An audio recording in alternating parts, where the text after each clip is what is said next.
buenas tardes, compañeros y profesor del grupo de Teoría del Estado. El de hoy, como mis otros compañeros venían haciendo, voy a platicarles acerca del objeto de la teoría del Estado que nos plantea Hermann Heller en su libro, básicamente la página 21 a la 53. Para comenzar, voy a presentar mi grupo de trabajo. Mi compañero es Esteban Mauricio Rivera Zárate y quienes habla Alejandra Adelina Maecharroa. Para comenzar, voy a hacer una breve introducción de nuestro autor. Él nace el 5 de julio de 1891 en Austria-Hungría. Fue un jurista, politólogo y teórico político alemán. Él fue docente de la Universidad de Berlín, así como de otras.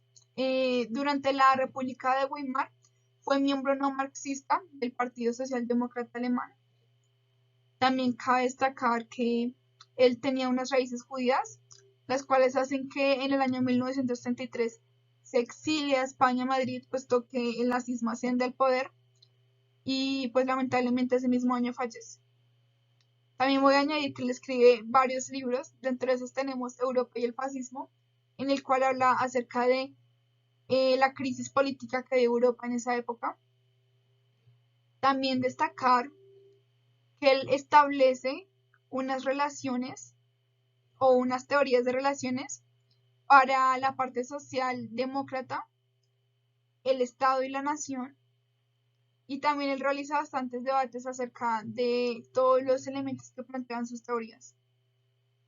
Continuando con esta exposición, pues tenemos en la tabla de contenido tres ítems que él menciona en este documento, que es la teoría del Estado como ciencia política, el desarrollo y objeto de las ciencias políticas y finalmente la teoría del Estado en relación estatal. Para comenzar, tenemos la teoría del Estado como ciencia política. Bueno, principalmente se mencionan unos objetivos que propone el autor en esta parte del documento. Tenemos que es investigar la específica realidad de la vida estatal que nos rodea a todos. También hay una aspiración de comprender al Estado en su estructura y función actual. Vemos que está la materia de estudio, que es el Estado, que no debe ser estudiada en su totalidad o en su generalidad, y tampoco básicamente solo la esencia del Estado. Bueno, tenemos la ciencia política, y acá menciona el autor que solo tiene función de ciencia política si se admite que esta solo es capaz de ofrecer una descripción, interpretación y crítica de fenómenos políticos. También se habla de que no hay que ver la ciencia política a través de un pensamiento individual. ¿Por qué? Porque el pensamiento individual puede estar subordinado a ideologías o creencias, ya sean religiosas o no. Pero entonces esto no es válido y no lo menciona el autor en el documento. También la ciencia política crítica intenta descubrir las diferencias históricas sociales en una amplia variedad de causas y consecuencias. Tenemos la ciencia, y esta ciencia tiene que exponer el pasado en una posición imparcial a través de todas las tendencias políticas. También vemos que esta ciencia tiene una dependencia frente a condiciones culturales y naturales, y si bien esta no puede solucionar un problema, sí puede tener una mediación entre antagonismos. También quiero platicarles acerca de la rehabilitación de la conciencia del, abro comillas, ser social, guión vital, cierro comillas. Esto básicamente nos dice el autor que se le da una confianza a la ciencia política que se llega a tener como un valor autónomo frente a la teoría y la práctica política, lo que puede llevar a esta a la autodestrucción. Y es cuando hablamos ya de que la religión en la Edad Media, como sabemos, pues hay una subordinación a pues los dogmas religiosos, los cuales llegan a ser eliminados en el siglo XIX en un pensamiento histórico social. Y ya vemos que la ciencia política crítica posteriormente somete a criterios y formaciones políticos de estilo peculiar, tratando de describir las diferentes situaciones de carácter histórico-social explicando sus causas y consecuencias. Ya posteriormente se habla de que hay que tener cuidado con el presente. ¿Por qué? Porque es que hay una tendencia peligrosa a negar la legalidad de la teoría política. Y esto pone en cuestión a ver si es posible o no la ciencia política. Y es cuando hablamos de una parte radical, una posición radical respecto a la situación en la que se sociologiza, se historiciza y se poliniza. Y es que hay que medir el volumen y las consecuencias para reconocer el peligro en el que entra la práctica política y la teoría. Ya abarcamos el siglo XIX, la Edad Media, y hay que mencionar también que en el siglo XX llegan filósofos a platicar como Nietzsche y Bergson respecto a este peligro mortal que hablamos de enaltecer, engrandecer o bien, mejor dicho, sublimación. En este caso es que en todo postular la ciencia política tiene que haber una idea del sector político y este enaltecimiento es una afirmación que de ser cierta, la ciencia política entraría en un suicidio renunciando a su carácter científico y ya posteriormente se habla de, en primer término, apelar o sustraer aquella radical relativización de la que venía mencionando yo anteriormente, que venía diciendo la historización y entre otros casos. Bueno, otros filósofos más hablan, que tenemos a Marx, diciendo que la ciencia de Estado pertenece exclusivamente al hombre y que el hombre posee las realidades culturales y naturales. Bueno, continuando con los ítems que yo venía desarrollando, estamos hablando ya del objeto de las ciencias políticas y su desarrollo.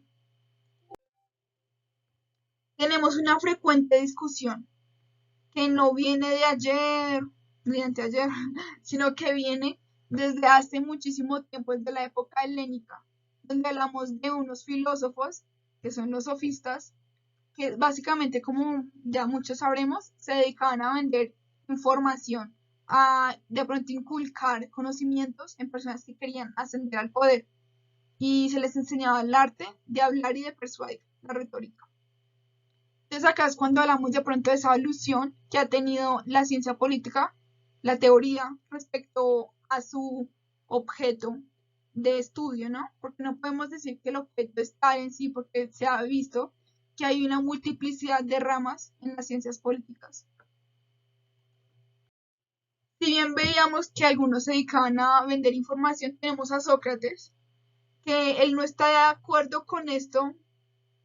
No estábamos diciendo que él no esté de acuerdo, sino lo que quiere decir es que él también va más allá y trata de establecer como norma suprema la dedicación del individuo al Estado.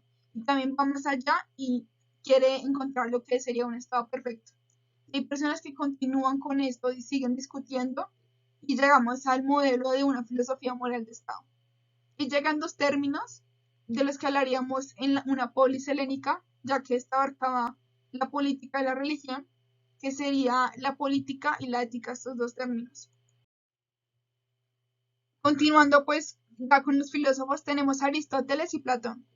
Si bien Aristóteles no se nos dice que es el fundador de la ciencia histórica descriptiva, también vemos que Platón, por una parte, ya llega también a hablar de los temas que son la ética política, la metafísica política y la filosofía, la historia frente al Estado, ¿no? La historia del Estado. Y venimos acá hablando también que Aristóteles trata de dar una explicación sociológica de los fenómenos estatales tras las transformaciones de la sociedad y se atribuye a las organizaciones políticas de Atenas para lo que son las luchas políticas y sociales entre nobles, plebeyos y pues los pobres y los ricos. Seguimos con la Edad Media, nuevamente, y se habla de lo que es la secularización del pensamiento, es decir, una transformación de ideas que se empieza a preguntar si es que el Papa tiene derecho a nombrar y deponer un emperador romano, si el emperador manda sobre la cristianidad y sobre príncipes extranjeros. Tenemos a Hobbes. Entonces estamos diciendo que no al soberano como institución divina. Se está hablando de que el contrato para aplicar el nacimiento histórico del Estado y que el fin del Estado como ley suprema. Ya hablamos de la Edad Media, de los siglos XIX, entonces vamos a hablar ahora de lo que es la Revolución Francesa. Acá se está diciendo que hay unas exigencias de libertad e igualdad para los hombres y la razón conducían al régimen del terror y poco después del imperialismo napoleónico. Entonces ya surge un nuevo pensamiento político no solo entre los escritores, sino también entre los revolucionarios que se percatan de la complejidad numérica e histórica social de la actividad política. Entonces este término sigue, digámoslo así, evolucionando. Y llegamos a la actualidad. En la actualidad, el objeto de las ciencias políticas cambia a causa de las problemáticas y complicaciones de carácter en general. No podemos decir que un investigador va a hablar acerca de este tema y por lo tanto es que ese es el objeto de estudio, no. Esto va más allá acerca de las problemáticas y las complicaciones, en concreto histórico, sociológico, que se plantea en la misma vida política. Y hablamos de que el objeto de estudio es limitado, más los métodos de estudio son múltiples. Y hay que reconocer una legalidad peculiar que surge. Y por último, voy a platicarles acerca de la teoría del Estado en la realidad estatal. En pocas palabras, tenemos que la investigación sociológica, histórica y política de los pueblos confirma que el Estado es un producto histórico de la sociedad. Y esto quiere decir que todo conocimiento de vida estatal debe reconocer que la vida estatal incluye a quien investiga, este pertenece y no puede abandonarla por naturaleza. El Estado aparece como una unidad que actúa en una realidad histórica social y la teoría del Estado como ciencia de la realidad. Se propone investigar la específica realidad de la vida estatal. Quiero agradecerles a todos por su atención y finalmente acá les presento los recursos que he usado para esta exposición. Muchas gracias.